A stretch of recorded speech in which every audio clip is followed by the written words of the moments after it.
All right, folks, we're back.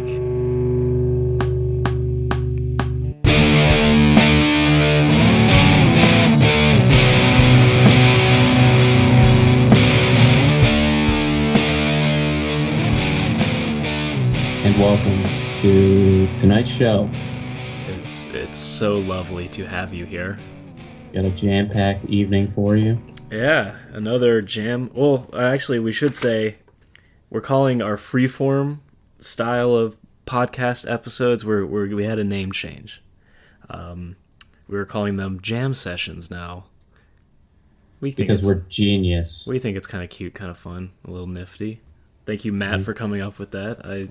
I can't take your credit for that one. Just had a moment of brilliance. You know, we all get one. Oh, you. Oh. What are we drinking today? Tonight I have Sierra Nevada's Celebration Fresh Hop IPA. Ooh, do tell me what exactly makes a celebration? Well, I will tell you. Mm-hmm. So it was first brewed in the winter of 1981. Whoa. Each year, they use only the first fresh hops of the growing season to create this complex and robust ale. Layered pine and citrus hop aromas balance delicately against rich malt sweetness to shape this bold wintertime classic. So now you know. Wow, man, that was very like cogent and very, artsy and flowerful of you to come up with that on the spot. Very beautiful. Very great review. Thank you.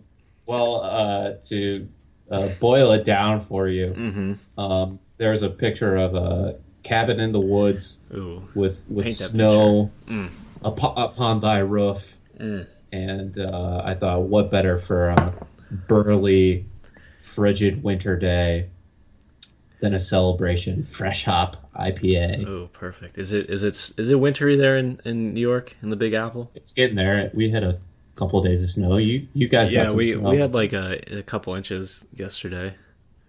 Yeah, that ain't too bad. Kid. Merrily drifting down from the above. But yeah, would you recommend the Celebration? I've never heard of that, and I feel like the only Sierra Nevada I've ever remember is their IPA. Yeah, that's that's their kind of claim to fame.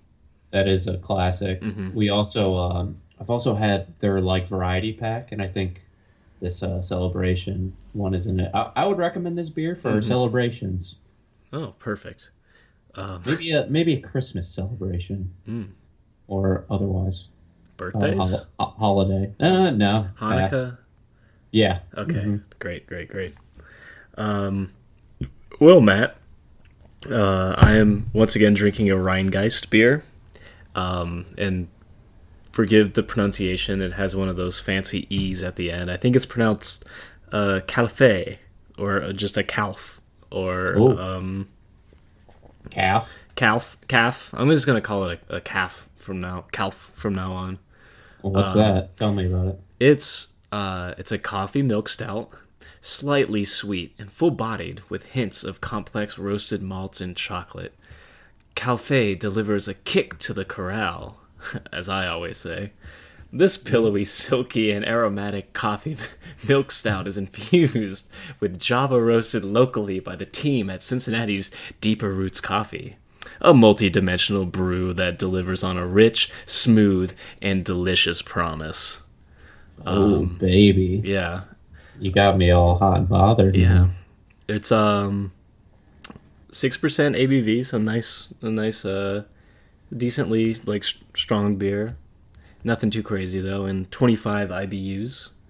But I never quite understood what IBU is, and I've always wondered, what is this bitterness unit that people are talking about? Yeah, beer guys are throwing that word around. Probably listeners are like, what the fuck are they talking exactly. about? They're like, beer, friends talking music with beer. Please, educate us. They've been We're begging. heathens. I want to drink and enjoy beer, but I don't understand it, and it's scary. And so we're here, listeners. I've been hearing that in the comments and the DMs. People are leaving voice messages too. Somehow they're very scary. They're very frantic. Yeah, it's frightening. But fear not. Nevertheless, we are here for you, fellow listeners. We have your answers. So I'm gonna pass it over to Dr. Miller over here, and he's gonna tell you all about it. Well, first, I'm not a real doctor. I just play one on a podcast. But I will tell you that IBU stands for International Bitterness Unit. Now, you're probably thinking, what the hell does that mean? Well, please, sir, I don't understand. Bitterness is a kind of like flavor experience, and so bitterness scales attempt to rate the relative bitterness of beer. Go on. Bitterness typically created by the hops, so basically we're just kind of measuring the amount of hops in a beer, how bitter it would be. Typically ranges from 5 to 120. Now, the whole calculation of how they figure this out is a bunch of science bullshit. Yeah, fuck that. No idea. Who cares? But so you said yours is at 25. So that might be on the lower end for a stout, which could range from 30 to 90. It's quite a range. I did have a very bitter. Huge. I had a pretty bitter stout this weekend. It was who's the brewery? Oh, Southern Tier. The Southern Tier porter that they make was super like bitter compared to what I was expecting. So it can vary widely, but yeah, you're right. The one I'm drinking today is on the lighter end of the bitterness scale. Oh yeah, I mean the thing is you can go pretty high up to 120 and really crank it up. But I would say the majority are going to be much lower in general. And of course, your IPAs on the higher end, approximately 40 to 120. You know, like the 120-minute IPA from Dogfish is, of course, referencing the 120 IBUs. Yeah, so they've maxed out the bitterness. Is that what? Okay, I didn't know that. See, I'm glad you're here, friend. You're very welcome. So that's our beer education segment. I'm looking up the beer I was referring to is the 2X Stout, and it is. I'm on their website right now to see what the IBUs are. That should be up front and center. It's really not. It's really not. I'll drop them a line. It just says bitterness medium, so I can't tell you for sure what the IBUs were, but not very scientific. Believe you me, it was pretty damn bitter. You know what I'm saying? Yeah. But yeah, is that that's beer talk. It's probably the longest beer talk we ever had on this show. Really dragged on. You know, we were leading a little heavily on the music talk, so for our beer listeners, we're sorry. We've tried to make it up to you. But yeah, I've fallen out of favor a little bit with the really, really hoppy IPAs, the really, really bitter ones. It was kind of, they had its time in the sun, but like, I'm kind of over it. Yeah. I haven't really been on a high bitterness kick in a while. Yeah, and it is winter too, and you don't really want none of that in the middle of winter. Yeah, it's dirty. Yeah, I don't want it. Yeah. That's what I sounded like a couple days ago. Yeah, I do apologize if our voices are a little stuffy or a little nasalier than usual. I think Matt and I both are either recovering or kind of in the middle of a little cold. It is the season, so forgive us, dear listeners. Dear, sweet, jolly listeners. Yes, ho. Anyway, should we get into the music then, Matt? Let's do it. Okay. So this is another jam session. So we're gonna be hopping back and forth and to and fro between different topics that just kind of tickle our fancy this past couple months. So Matt, I think you had a pretty interesting one to start off with here, and that was what will be Kanye West's legacy? Yeah, I don't know, that it's a big one, right? Yeah, but legacy is a loaded word. But dude, he's been kind of like at the forefront of music and pop culture for like nearing in on 2 decades now. Yeah. Like when did College Dropout drop? I want to say, I mean, we did the ranking podcast. So. Yeah, it was 2004. So I mean, we're like we're within 4 years of it being like 20 years old album, which is crazy. But for like that entire time, like Kanye's been kind of at the limelight. He's never really faded too much, which you can't say for many artists out there. Yeah. Kind of my question for this is, if we're like looking back on this era of music from the future, if we're in the future looking back, what is the general consensus on Kanye West? And I feel, my personal opinion is that he's this huge legend, like Mozart. I feel like he's at that level. He will be Mozart of like the future. Like people will look back and be like, he did so much for the medium. Musical genius. Like this guy was a legit genius. Yeah, like and that's what some of the notes I had down was like how segmented his career was and how many phases he had, and how like each phase like except for maybe like Life of Pablo and maybe some of his more recent stuff really hasn't been hitting the mark quite as much, but like there was a period of time where like everything he put out kind of was game changing, or if it wasn't game changing to start with, like 808s, it like later kind of like people will look back on it and be like, holy crap, like he was way ahead of his time with that. Yeah, undoubtedly like the most influential artist of our generation as far as pop music goes, I would say. Yeah, and I mean that's honestly, you can make a pretty good case for that. It's hard to argue with it. And he maybe even did he almost have the biggest hand in making rap music pop music?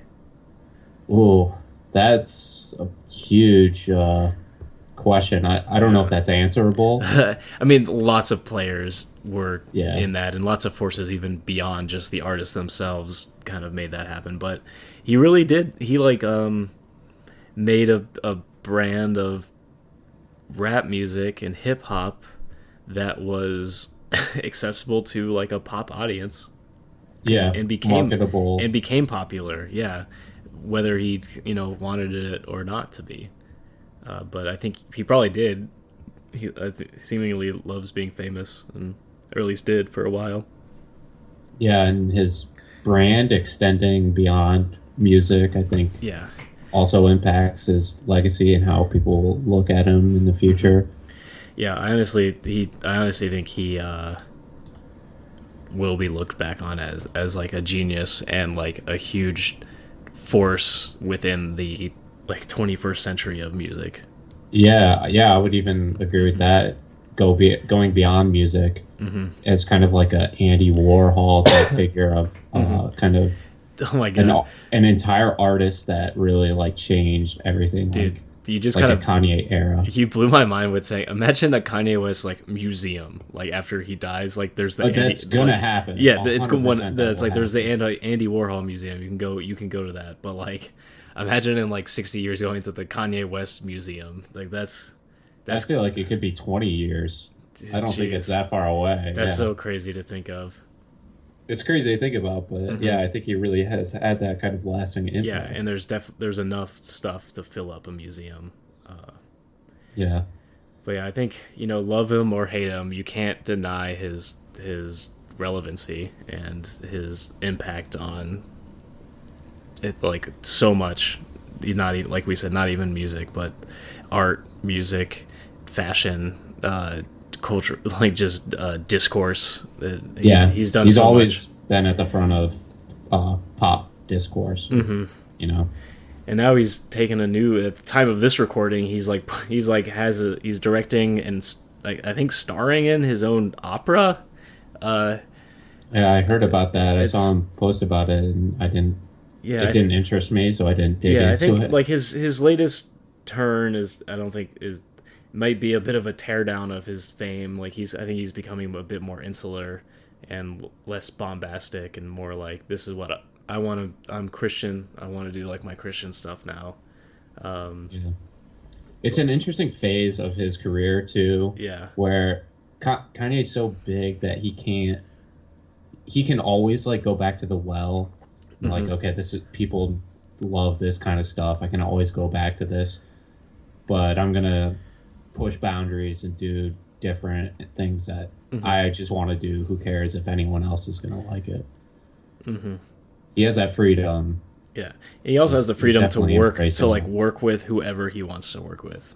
Like, I don't think anybody would really turn him down at this point. No, he's still Kanye. Like, yeah, that still matters. It reminds me of him with what's his face, the Gucci Gang guy. They made that one song. Yeah. What's his name? Lil Pump. Lil Pump. Yeah, it's like Lil Pump's like the newest.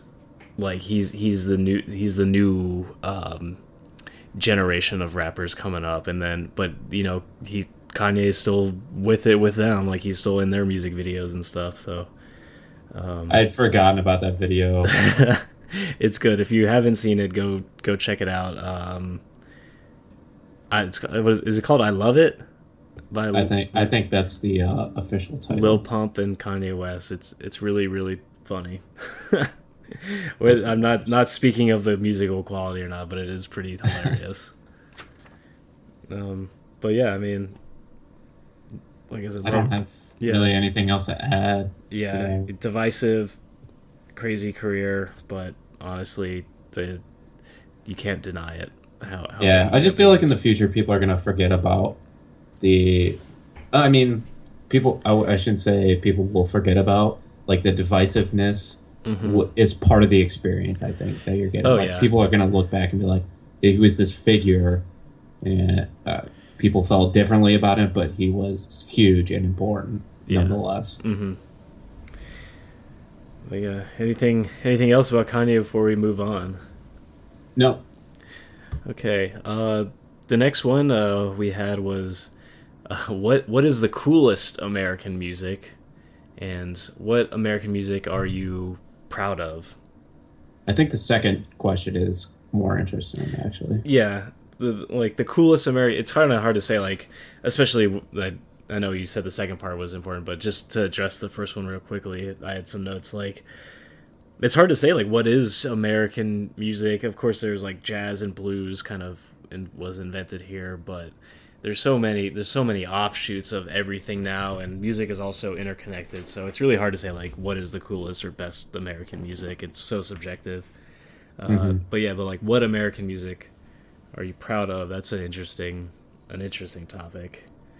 So I came up with this question when I was in Spain. I was thinking about it, like, as like an obvious American that everyone could see, like, that's the first thing they notice when they see me.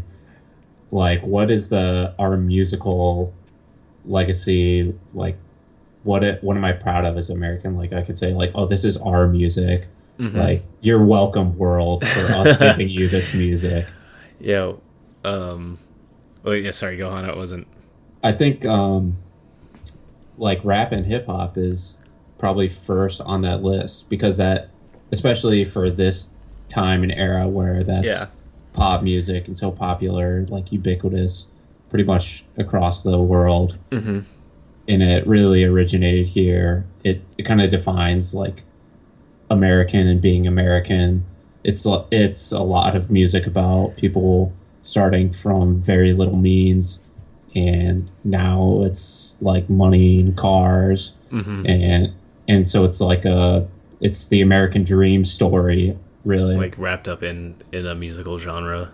Yeah, and it's just so modern and new, and there wasn't anything like it before. Really, it just feels so fresh and novel. Yeah, and like my examples of like blues and jazz, those are like old American styles. But yeah, hip hop is relatively new still. Like it's obviously much newer than jazz and blues are, and yeah, it's kind of like the modern American sound. And there's just something about it being so seemingly different from everything else before it, where every culture kind of has their own like rhythm-based music that they're known for. You know, music is something that you typically dance to, you know, to accompany the rhythm. So that's kind of, there's a lot of cultural music that's based on, you know, that kind of formula of like rhythm and then, you know, vocals and melody. So the idea of like rap, something based entirely on kind of like poetry and spoken word, but then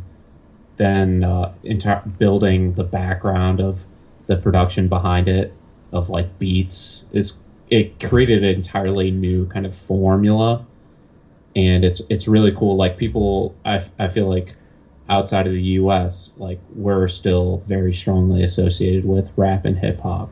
It's kind of other cultures, you know, if you want to learn the language or something, or feel like you're part of the culture, hip hop is a big entry point for a lot of people. Okay, yeah, I was gonna say I've never been out of the country or immersed in another culture before, but is that the case there? People like, you find a lot of foreigners listening to hip hop?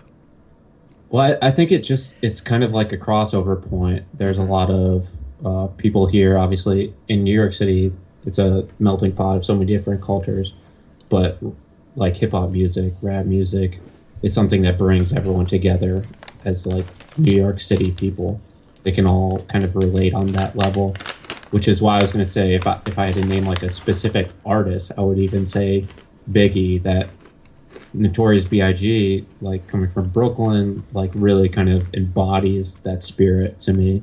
And it's just like, it's so cool. Like that's what I was kind of getting back to with the first question. Yeah. It is really cool. Like it's just like, oh yeah, we made this. Like it was a guy from New York, from Brooklyn, that created this. And like if anyone heard that like around the world, like I would just like, fuck yeah, this is an American song. This is very American, you know, to hear Biggie somewhere. So that was kind of that's kind of my wrap up on it. Yeah, it's my takeaway from this question when I saw it was like, and the interesting thing to me about it was like, I think in this day and age it's sometimes hard to be proud to be American or like of something American, you know. It's like a very divisive time, but yeah, music is still something I think a lot of people can like agree upon. Some people will say, "Oh, I hate that genre. I hate this genre," but like, it is a point where a lot of people can get around it, and you know, like the same damn music regardless of who you are or where you're from, and that and that's kind of something to be, you know, it's. Like I said, it's hard to sometimes be proud to be American or to have any sort of like pride in, you know, what's going on with, you know, America around the world. But there are some things like getting into like a good album, or for me, like hiking around like a national park where it's like you can actually still feel that feeling and remember, you know, why it is cool to be American and what America has done, and yeah, it's a interesting experience, and I think it's really important, like in this day and age, to remind yourself of, like, hey, not everything is terrible. Like we are still, you know, a country that can do good, and you know, things do come out of this place that, you know, regardless of what media or you may see online or in your echo chambers or whatever, it's like not everything is doom and gloom or terrible or horrible. It's like there are still plenty of stuff to be happy about and to be proud about with, America or being an American. Oh, yeah. All it takes is isolating yourself, kind of getting away from it for a little while to appreciate it, which goes with anything. Mm-hmm. If you stop drinking for a while, you appreciate it, like, oh, like this is fun. Or maybe that's a bad example. Maybe it's like, no, I understand. Like, yeah, it's a taking a break from anything makes you appreciate it more when you come. Exactly. What as far as what American music am I proud of? You could say kind of rock music too, but then like there's a lot of British bands that it's been like morphed so much American rock music. Yeah, and when you were talking about hip hop, I was like, I wonder if another country like invented hip hop before America, and like, but it just didn't get like it didn't like we were such a huge media producer, like of like, and we still are compared to like most other countries. Like, I wonder if hip hop is truly like an American invention, or if any music is truly an American invention, or like if as far as I know, and I'm not a historian on this by any means. Yeah, I'm certain we're just shooting there are other spoken word types of music across many different cultures throughout history.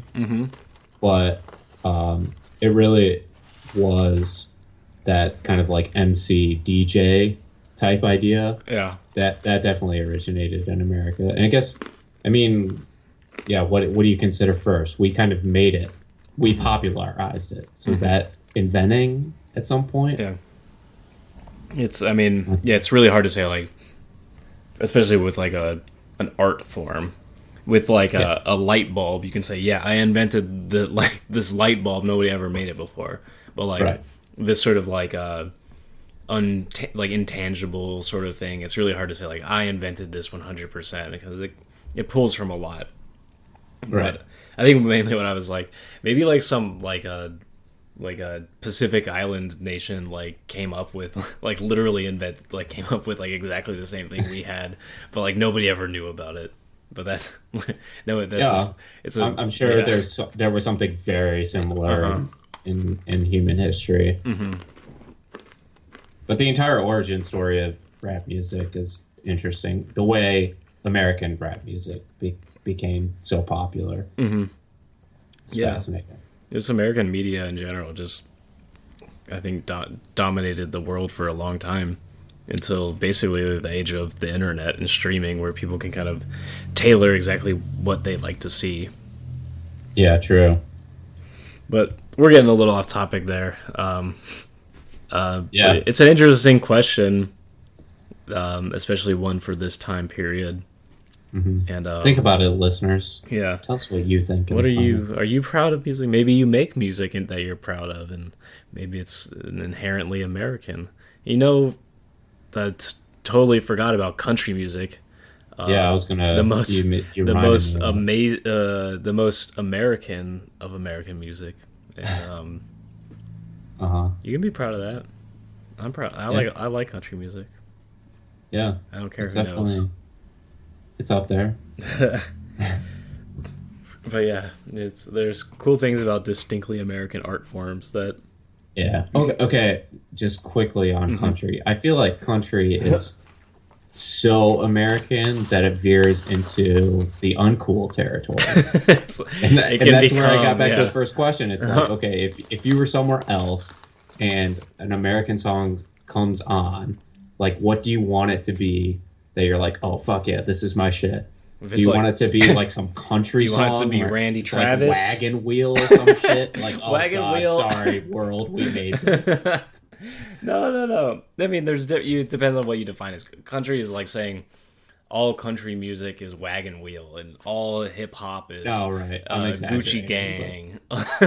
Yeah. Yeah, but I think it is a harder sell because it's too American. Like it's like so American. Like I don't even know if other cultures can appreciate it on some level. Well, it's like, yeah, you went to England. It's not like, as popular. Do you want to hear the Beatles, or do you want to hear this like Welsh folk tale, like to music? It's like, I'll take the Beatles, please. Take the Beatles for 500, Alex. Yeah, I think you have to be an American to appreciate it.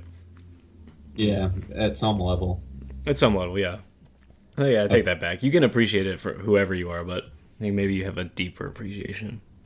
Yeah, I don't. It conjures up a certain kind of person that I don't want to be associated with sometimes. So not all. So occasionally. Okay, moving on. All right, you choose the next topic. I liked yours about the current state of music journalism. Yeah. How to find a reviewer you trust. Mm-hmm. So where did you come up with that? And what are your thoughts? I came up with that just, with the internet and with things. You can find, and this isn't even necessarily music only, you can find somebody or something to either validate or invalidate whatever opinion you have, or to tell you something is good or something is bad, no matter what it is, so it's, can be a bad thing, but it can also be a great thing, because you can find like a music journalist or like I was saying, any sort of reviewer who holds similar tastes to you, and you can just kind of follow that one specific person. And that, I think it came up when I was looking at Pitchfork, and they have how many writers on, like dozens of writers on staff, right? So you can say, well, Pitchfork didn't like it. Well, what does that mean when they have like I don't know how many writers they have, but what does that mean if they have dozens of writers there? Like, maybe one writer didn't like it, but like the rest of them did, but because he was the one who wrote the review, it's like you can't just follow Pitchfork only. So I like stopped following like the big magazines or the big publications, and just kind of searching for that one reviewer who you see eye to eye on a lot of maybe his or her past reviews, and you're like, all right, I can get on board with what this person's saying, and then kind of basically just go to them for whatever reviews you might be looking for, because you know that their tastes may be very, very, very similar, if not the same as yours. So it's a much more like tailored experience to whatever you're looking for. And that's kind of a cool thing about the modern era, is you can consume art and consume media that is so perfectly tailored to your taste that it's like always hitting like the jackpot of perfect things. Whereas in the past, maybe you would only be able to listen to what's on the radio and read the reviewer that's in it's in the newspaper or in the Rolling Stones, the Rolling Stone magazine. Mm-hmm. Yeah, I think this question is interesting on a bunch of different levels. Mm-hmm. So you talked about the impact technology has had, where all music is available basically, mm-hmm. on your phone for the most part. So it's the burden of choice, and I think Spotify was such a big winner from that era of music technology because of the playlists and the ability to take on that music critic role, which I think of as a curator. Mm-hmm. So that I think that was the main kind of I think that's what music journalists brought to the table was, I have great taste. Here's the music you should be listening to. Mm-hmm. And that's kind of a way to like feed you information on what you might like. And I think that's still how it operates. But I think a lot of that has been passed on to, or people have been more drawn to playlists on Spotify and the ability for computers and algorithms to figure out what you like. Honestly, algorithms do almost a better job than like people do at this point. Like, I'm consistently finding amazing things on my Spotify Discover Weekly. It's funny you bring that up. That's basically replaced music reviewers for me. I'll listen to what's on there and make up my own mind about it. But I know that this is like a curated list that is very specific to my tastes. Yeah, I think the majority of people nowadays feel very similarly. But you also have the opportunity with the internet to now everyone can be a music journalist if they want. Even the internet has two opened guys it to everyone who have a podcast. Yeah, even about beer. two friends talking about beer and music. Yeah, I guess too. Either, crazy world, man. So it's possible to find other people who share very similar, like highly similar sensibilities, and that can be that curator again for you. Yeah, and that's one, I think, failing of the algorithm is that it won't introduce you to things outside of that spectrum. Whereas maybe a person who like a reviewer you like, maybe he's like, you're like, oh, this guy loves American football and Jimmy Eat World and like all my other favorite bands and stuff, and then he recommended this crazy jazz album. Like, because I trust his taste on like all this other stuff, I'm gonna go listen to this jazz album. Whereas I don't think the like an algorithm would necessarily choose that for you if it's so out of like the spectrum of whatever else this dude reviews, you know? Yeah. But I wonder if Spotify playlists or just playlists in general will replace that at some point, because the internet has historically created these winner take all effects where it's like we only end up with Google for searching the internet. And that's what just everyone uses. It's ubiquitous. So are we going to end up where like, just everyone finds their music through Spotify or something else, and it kind of wipes out the experience of reading about an album, or like going to like the record store and just like talking to the guy that works there and like, you should check out this. The best, which is the best if you still do that. But it happens less and less nowadays. Yeah. But yeah, do you have a reviewer you really trust and love? Stephen Hayden is pretty spot on. That's what I thought you were gonna say. Yeah. That's honestly, there's not too many other individuals on. Jamie Coletta is really good too, as far as new kind of emo and punk bands. I see that we follow her on Twitter. I've always wondered who she is, but she's like a music reviewer. Not so much a reviewer. I think she kind of like started a small little label type thing to like a promotions company called No Earbuds. So she's really great for finding those small bands that fit within that niche genre. But I haven't noticed too much that expands outside of that. So if I'm looking for something in that area, for sure, that's a good source. But otherwise, I'm kind of just searching or trying different playlists.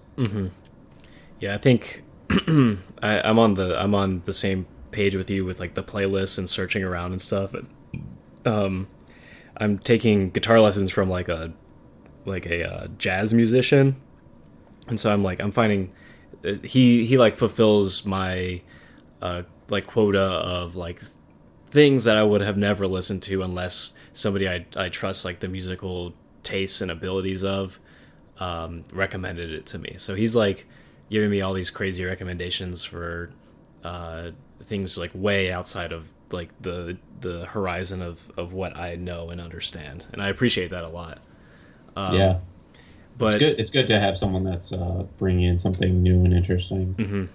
And then I don't know if it's cliche or not, but I do still watch Anthony Fantano. I know we have very different tastes on many things, but I know what we do agree upon. And he does have a pretty wide-ranging like reach into stuff that he will show you.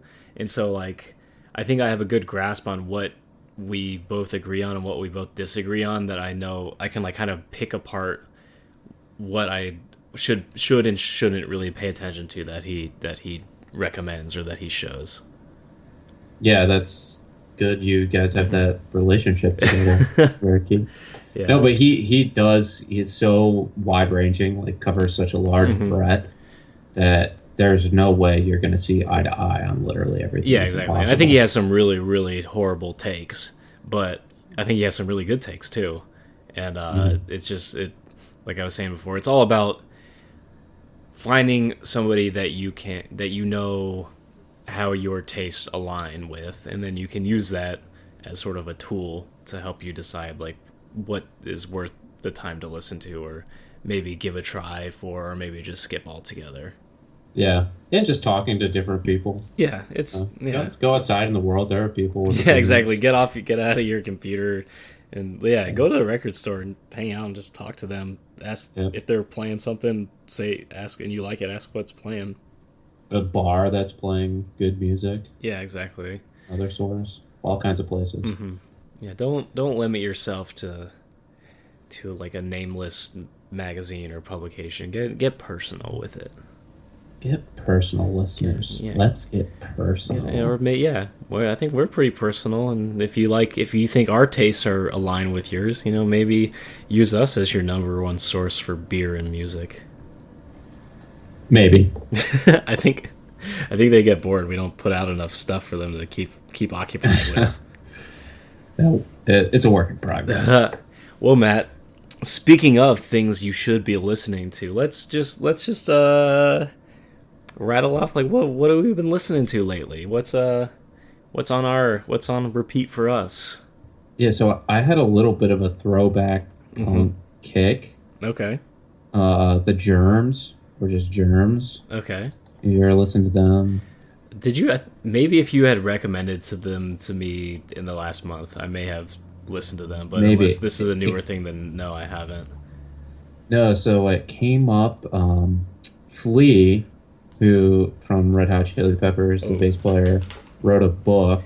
So, I'm sorry. Recently. Did you see that John Frusciante? I did. Yeah. Back? Okay, I just wanted to see if you had seen that. Yeah, he's back. I'm cautiously excited because John with the Chili Peppers created the best. That was your favorite Chili Peppers. Yeah. Mm-hmm. They're old. Like, I don't know if they still got it. But this is a challenge. To you. Yeah. The Chili Peppers listening to this. This is a challenge to you. Mm-hmm. Prove me wrong. Tony, I know you listening. Tony, you could do better. Tony, we all know you can do better. We just want you to, okay? Anyway, sorry. Back to the Germs, back to Flea. I'm sorry. So Flea was talking about some of the music that he was playing and listening to when he was starting out, and he mentioned Germs, an LA punk band from the 70s.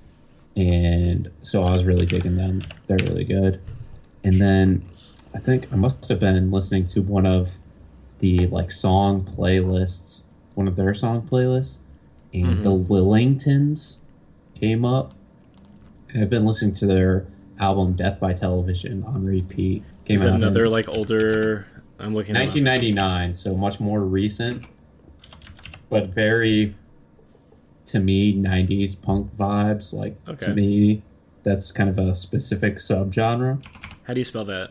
The Lil Ington? The Lil, Lillingtons. Oh, okay, I see them. Yeah.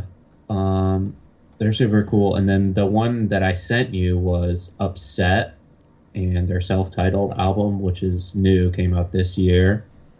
And kind of got a bit of Diet Sig type vibes. Yeah, you did send me them. I did like them. Yeah. I can't. What did I? That was a month and a half ago almost. I feel like it was a little while ago. Yeah. No, they were definitely really fun. I did like them. Yeah. So a lot of stuff kind of in that general area. What about you? So the new Have a Nice Life record came out, Sea of Worry, and if if you know me, you know I think highly of their very first album, Death Consciousness. It's maybe even one of my favorite albums of all time. And so this is kind of this is their third album ever since 2008. So it's been like long awaited. I think their last album came out in 2013 or 2014. But yeah, I've been listening to that a lot. And this is another kind of tying back to the other one, the other topic we just talked about. Anthony Fantano gave this like a 4 or like a 5. He really hated it. But I know that this is not really up his alley, where it is kind of in mine, sort of like gothy surf rock. I enjoyed it a lot. I don't think it's as great as Death Consciousness, but it's still a fun, kind of dark album, but with like tinges of surf rock and what's it called? I'll edit it in because Coldplay. Yeah, and Coldplay. You're welcome. Yeah, the word I was thinking of was post-punk. Thank you. You're welcome. But yeah, so been enjoying that. If you haven't listened to Have a Nice Life, at least go check out Death Consciousness, if nothing else. I like Sea of Worry. Mm-hmm. It's you kind of need to, at least I need to be in that kind of mood. Yeah. It's an experience. Yeah, and all their albums are. It's not really. There's no like fun like singles to throw on. It's like it's kind of a beginning to end listener. Yep. While I'm at work, I can't really work with a lot of like lyrics or very lyric upfront sort of music. I like more like ambient or just sort of like jazz or just background music. So I'm listening to a lot of this artist named Grouper, Grouper, not like the fish, but it means like I guess she grew up in a cult, and the cult was called The Group, and like she left it and named her music project Grouper, like one of the group. Very, very kind of dark ambient music, perfect for winter, and it's really nice just to kind of throw on in the background, or just when you're trying to like focus on something or relax, or maybe if you're just in a coffee shop and you want some noise over the sound of everybody talking. Like it's just really interesting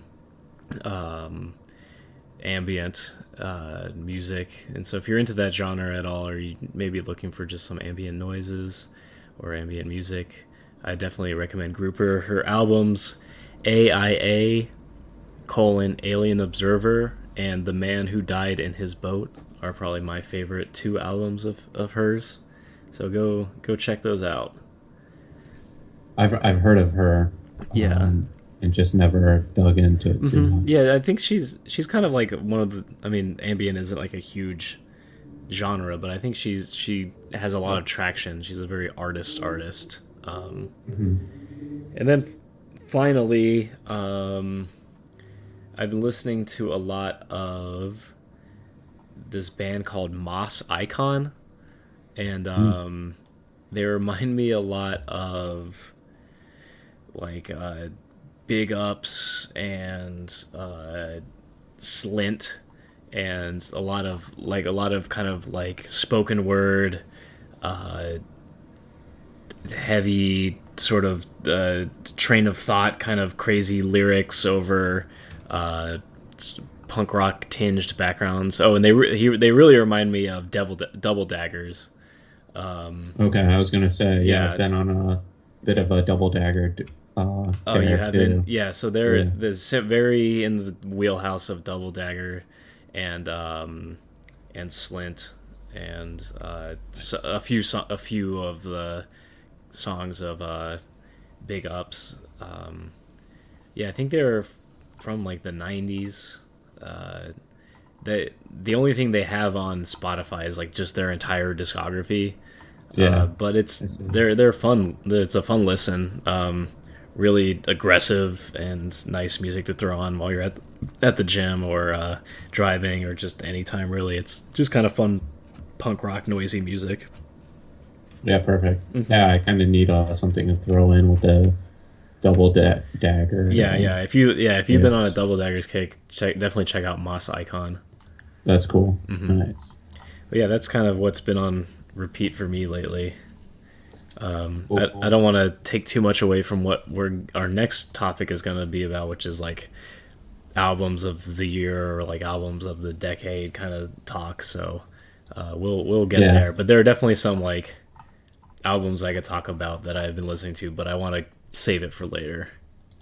Yeah, I haven't. Mm-hmm. I need to kind of compile that. Yeah, the albums of the decade is going to be hard. Like, how do you even search like albums of the decade? I don't know. It's like 10 years worth of music, and it's so subjective, and I think it really might just come down to like what did we like the most? What was the most impactful for us? Yeah, I think I'm just gonna be able to throw some like stuff out there that. Yeah, I mean, and we can really separate our decade pretty well because we have like college at the very beginning of the decade. True. Which is kind of crazy to think about, and then like the middle was like immediately post college and kind of like learning about, you know, I'm out in the real world scariness, and not like people still kind of treat me like a kid, but also not really because I'm out on my own and I'm working. And then sort of like the end of our 20s is the end of the decade, and kind of like we got it more fucking figured out now, and I don't know. I think my music, I have very segmented music tastes throughout those the thirds of the decade. Yeah, and maybe that's just something to think about especially for you viewers. What are your favorite? Maybe we'll ask that question later. Yeah, we'll get to that later. But yeah, it's really difficult to think about. But there's so much being segmented like that. Yeah, it might help. Easier, yeah, for sure. Mm-hmm. Did you see My Chemical Romance is getting back together? I did. I'm stoked. Speaking, I'm pretty excited. Not of this decade. They went out on a pretty high note. Yeah, they really did, and they've all kept their noses clean. Like, nobody like hates them, or like they never did any like fucked up sex shit. So like, or that. Also, what I noticed is there's not great quality of old videos of them either. There's obviously videos of their live shows, but they're not. It's not like production quality where it's like, okay, this is recorded professionally. It's all kind of, it's not great like recording. Yeah. So it'll feel kind of new, I think, in some ways. And who doesn't want more Gerard, right? Like, come on. Yeah. Come on. Gerard, where you been? Gerard. Hey, maybe Yellowcard will come back. Dude, everyone's coming back. I say, did Yellowcard ever leave? They might still be making music. Yeah, big diss on Yellowcard. Fuck. Hey, Yellowcard, I'm sorry. It looks like you guys did have an album 3 years ago, so I'm sorry. So they're not. They're down, but not out. No. But yeah, we are looking at the time here. We're hitting 53 minutes.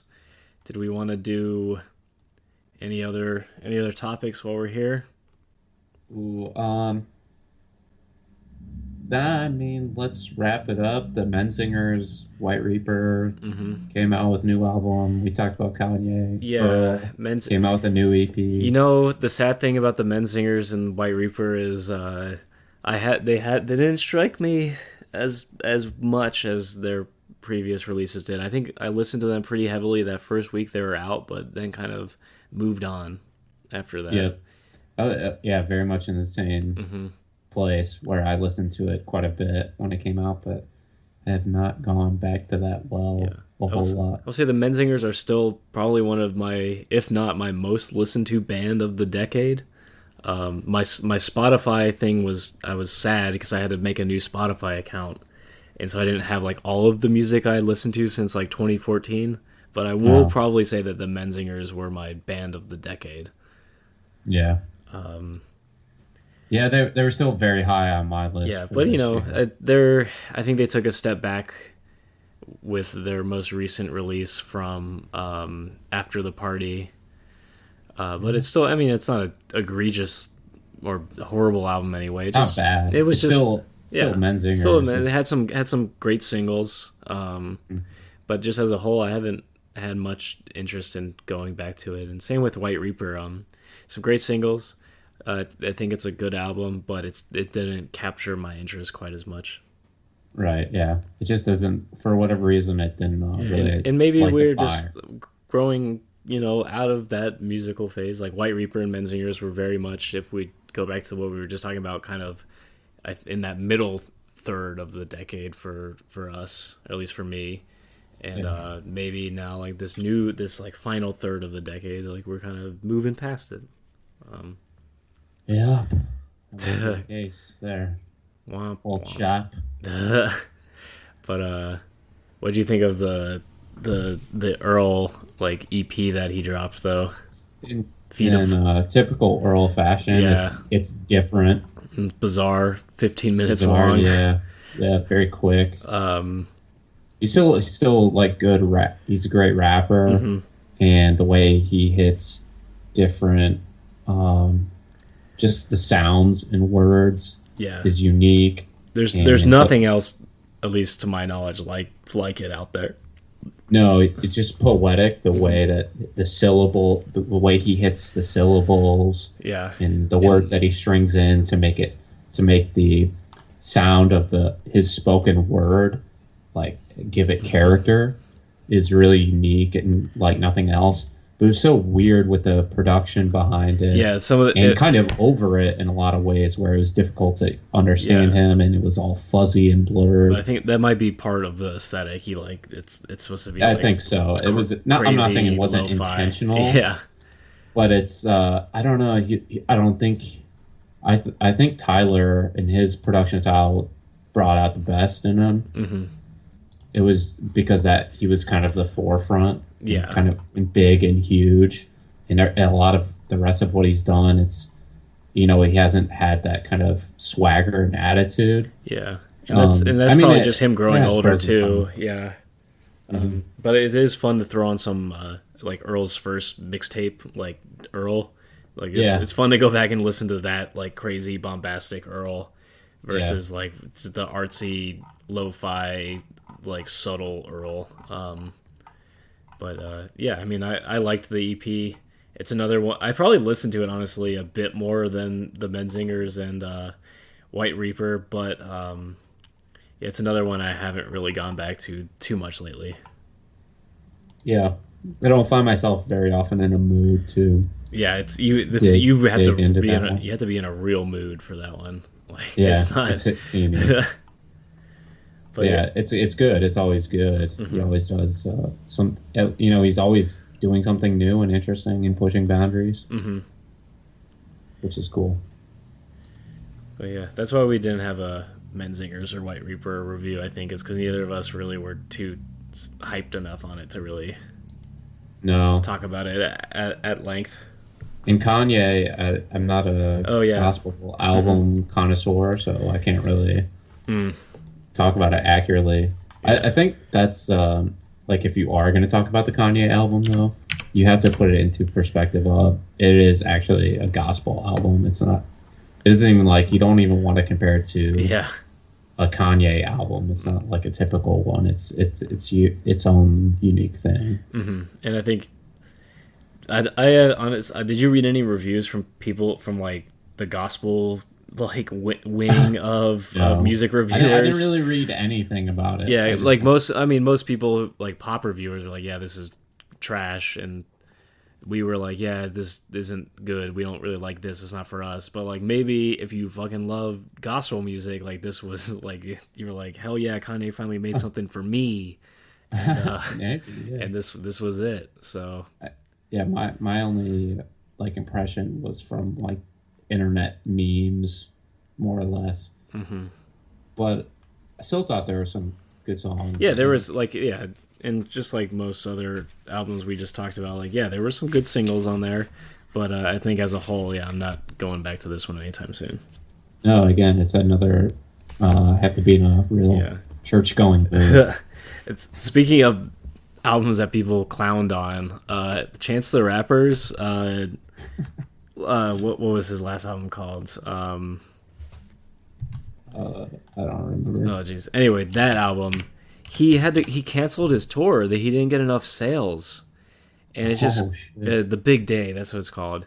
Okay. And I feel bad for the dude. Like, it just shows like what a one crap album can do for your like appearance. Yeah. That's crazy, but he's still doing good. Yeah, I'm sure he still is doing good, but he canceled his like freaking world tour or whatever. That's wild. It was buy one get one free like a day or two before they officially canceled it. Yeah, that's another. I mean, you can say what you want about Kanye. Mm-hmm. He's never really had a dud. He's never been a total dud. Yeah. Even with this album, dude, people want to see him live badly. Oh, 100%. And his Sunday service performances, that there's real interest in people going. Yeah, there's hype.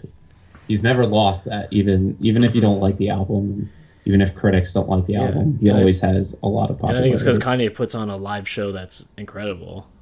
Yeah, that's true. That's part of like the creativity and artistry.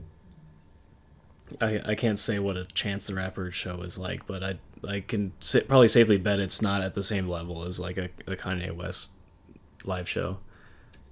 Yeah, I would imagine not. But yeah, anyway. On that tragic note. Yeah, on that low note. Let's say something nice about something else. Yeah. Check out this artist Eucalyptus from New York. He makes beats. Eucalyptus. They're pretty dope. It's spelled real weird. Yukaliptus. Whatever, you'll find it. He's on Bandcamp and stuff. He makes dope beats. I found ukulele. And here's my nice thing. I hadn't listened to Neon Indian in like 8 years, and his new single Toyota Man was one of the most fun things I've listened to in a long time. So go out, listeners, and go check out Toyota Man. And it also made me realize that he was from Mexico. I did not know Neon Indian is Mexican. And it's a fun little bilingual, funky Sing me a song, pop track. You're the Toyota Man. I had to pause it after that. I can't believe you just recommended that. Oh, no. Matt, you bamboozler. You've been bamboozled. All right. Well, this is a long one. We hope you enjoyed it. And we will be back shortly with an in-office recording. No, none of this Skype shit. In studio recording of the Decade podcast. So stay tuned. Stay tuned, listeners. Bye. All right, love you. Bye.